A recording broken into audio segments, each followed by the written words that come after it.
Selamat pagi, siang, sore, malam, dimanapun kalian berada. Oke, hari ini saya akan mempresentasikan hasil kerja kelompok 3, yaitu objek daya tarik wisata yang ada di Pulau Kalimantan. Terdiri dari kelompok, yaitu saya sendiri, Dio Suwardana, ada Rapi Pahrezi, ada Irbah, ada Jimmy juga. Langsung kita geser ke slide selanjutnya. Kita mengenal Pulau Kalimantan dulu. Pulau Kalimantan atau disebut juga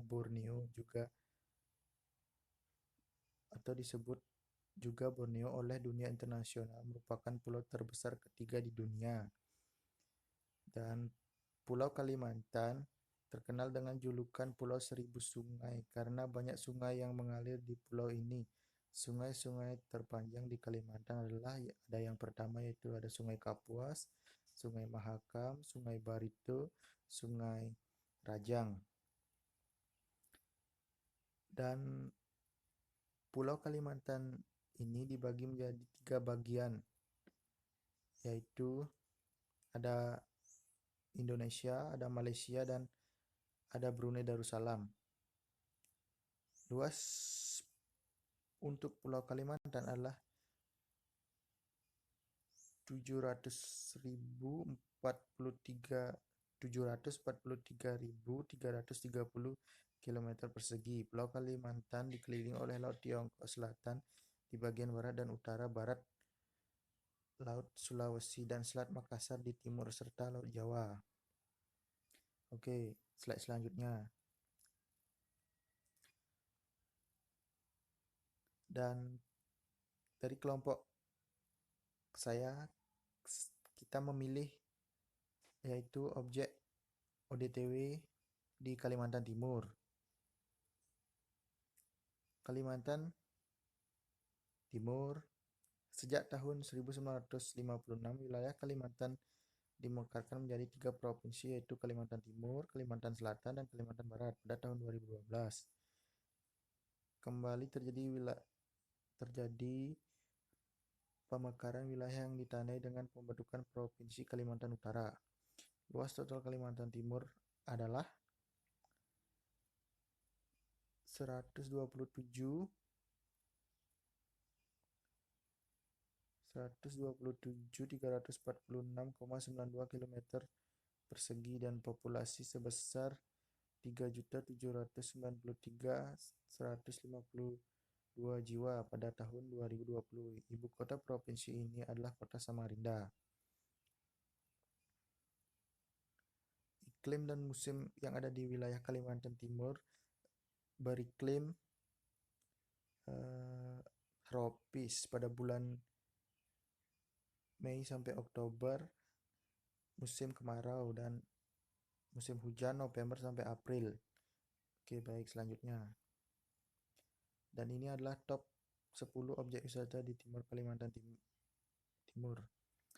Yang pertama ada Gusung Sanggalau yang berada di Kepulauan Derawan, Gua Halotabung di Kepulauan Derawan juga, Danau Labuan Cermin, Kabupaten Berau, Pulau Derawan yaitu Kepulauan Derawan, Pulau Sangalaki, Kepulauan Derawan, Pulau Kakaban, Kepulauan Derawan, Pulau Maratua, Kepulauan Derawan, Desa Pampang, Samarinda, Museum Mula Warman, Tenggarong, Pantai Sekerat, Kutai Timur.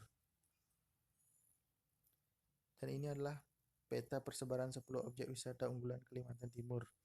Dan kalian bisa lihat Pulau Derawan, Gusung Sanggalau, Gua Halotabung, Pulau Sangalaki.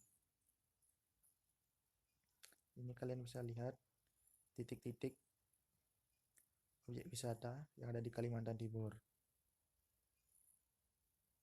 Oke, selanjutnya. Dan kita memilih Kepulauan Derawan. Sekilas tentang Pulau Derawan. Pulau Derawan adalah sebuah kepulauan yang berada di Kabupaten Berau, Kalimantan Timur. Di kepulauan ini terdapat sebuah objek wisata bahari menawan, salah satunya Taman Bawah Laut yang diminati wisatawan mancanegara terutama para penyelam kelas dunia. 4 pulau yang terkenal di Kepulauan Derawan yaitu Pulau Derawan, Maratua, Sangalaki, dan Kakaban yang ditinggali satwa langka, penyu hijau, dan penyu sisik. Di kepulauan ini terdapat beberapa ekosistem pesisir dan pulau kecil yang sangat penting yaitu terumbu karang, padang lamun, dan hutan bakau atau hutan mangrove yang menjadi pesona alam di Kepulauan Derawan. Selain itu, banyak spesies yang dilindungi berada di Kepulauan Derawan seperti penyu hijau, penyu sisik, lumba-lumba, kima, ketam kelapa, duyung, ikan barakuda, dan beberapa spesies lainnya. Oke, next. Untuk model pengembangan wisata Kepulauan Derawan ini, Kepulauan Derawan mempunyai potensi laut yang sangat kaya dan menurut para ahli keindahan taman laut dan keanekaragaman biota laut yang hidup di pulau itu menduduki posisi ketiga di dunia. Pulau Derawan kini dikelola oleh PT Manibora sejak 1993 dan telah dilengkapi dengan cottage, restoran, speedboat, serta pelengkapan selam lainnya. Sedangkan Pulau Sangalaki dikelola oleh Dive Lures, sebuah perusahaan dari Malaysia yang bekerja sama dengan pemerintah Kabupaten Berau dan dilengkapi dengan berbagai fasilitas selam dan cottage. Strategi pemerintah dalam mengembangkan ekowisata di Kepulauan Derawan yaitu 1. Melakukan promosi yang gencar mulai dari media elektronik, website, televisi, dan lain-lain. 2. Mengembangkan lapangan pesawat terbang guna mempermudah akses menuju Tanjung Ridep dan Kepulauan Derawan. 3. Memberikan pelatihan untuk masyarakat dan juga membentuk kelompok sadar wisata untuk tingkat sadar wisata atau disingkat Podarwis yang bertujuan untuk meningkatkan pemasukan masyarakat setempat. 4. Melakukan kerjasama terhadap stakeholder dalam hal pelestarian lingkungan untuk menjaga lingkungan agar tetap lestari. 5. Mencari solusi terkait sampah TPA atau tempat pembuangan akhir di Pulau Derawan. 6. Membangun fasilitas pendukung pariwisata di Pulau Derawan dan sekitarnya berupa panggung pariwisata, dermaga, WC umum, kotak sampah. Next. Bagaimana masyarakat alam dan budayanya? Kegiatan perikanan merupakan tulang punggung kegiatan yang ada di Pulau Derawan sebab sebagian besar penduduknya bermata pencaharian sebagai nelayan. Pulau Kakaban terkenal dengan Danau Kakaban yang mana di danau tersebut terdapat ubur-ubur yang tidak menyengat. Ada 4 spesies ubur-ubur yang bisa diajak berenang oleh para pengunjung. Di Pulau Sangalaki terdapat keberadaan ikan pari manta yang menjadi daya tarik wisata yang berkunjung ke sini. Selain itu terdapat beberapa spesies penyu yang dilestarikan di pulau ini. Partisipasi masyarakat dalam mengembangkan pariwisata di Kepulauan Derawan yaitu meningkatkan partisipasi usaha lokal seperti restoran, kafe, warung, dan lain-lain. Adapun pengembangan Kepulauan Derawan yang masyarakatnya ikut serta dalam membangun fasilitas seperti WC umum, musola, dan lain-lain, dan juga membantu dalam mempromosikan objek wisata tersebut dalam bentuk media sosial Biro Perjalanan Wisata. Kalian bisa lihat ini ada gambar, ada ubur-ubur, ada ikan pari. Next. Dalam bidang pariwisata, Kepulauan Derawan menawarkan beragam potensi untuk menambah ekonomi masyarakat di Kepulauan Derawan. Saat ini telah banyak warga sekitar yang bekerja sama dengan agen travel dari berbagai kota untuk melayani setiap pelancong yang ingin berlibur ke Kepulauan Derawan. Beragam macam jenis paket wisata disajikan dalam bentuk private trip dan juga open trip. Majunya dunia pariwisata dan pembangunan di Berau tidak lepas dari budaya masyarakat setempat. Salah satunya kesenian masyarakat yang ada di Pulau Derawan adalah tari daling, igal, dan lainnya yang merupakan tarian khas masyarakat suku Berau. Kesenian ini yang menjadi suatu hiburan setiap tamu yang berkunjung di Berau atau Pulau Derawan. Oke, next. Kalian bisa lihat kunjungan pariwisata tahun 2018 di Kabupaten Berau. Dari Januari sampai Desember.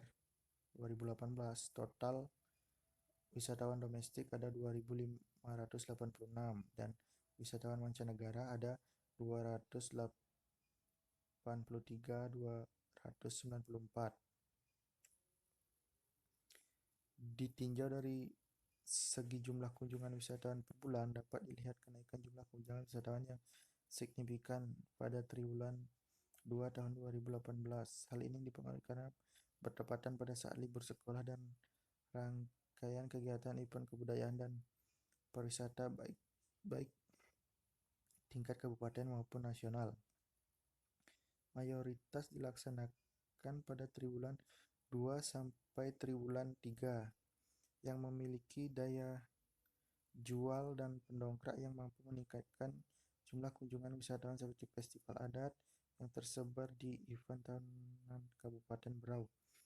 Destinasi wisata yang telah dikenal baik nasional maupun internasional seperti keindahan alam bawah laut, Kepulauan Derawan, Maratua, dan Pulau Kakaban juga memiliki andil yang sangat penting dalam menarik banyak minat wisatawan mancanegara untuk melakukan kunjungan ke Kabupaten Berau.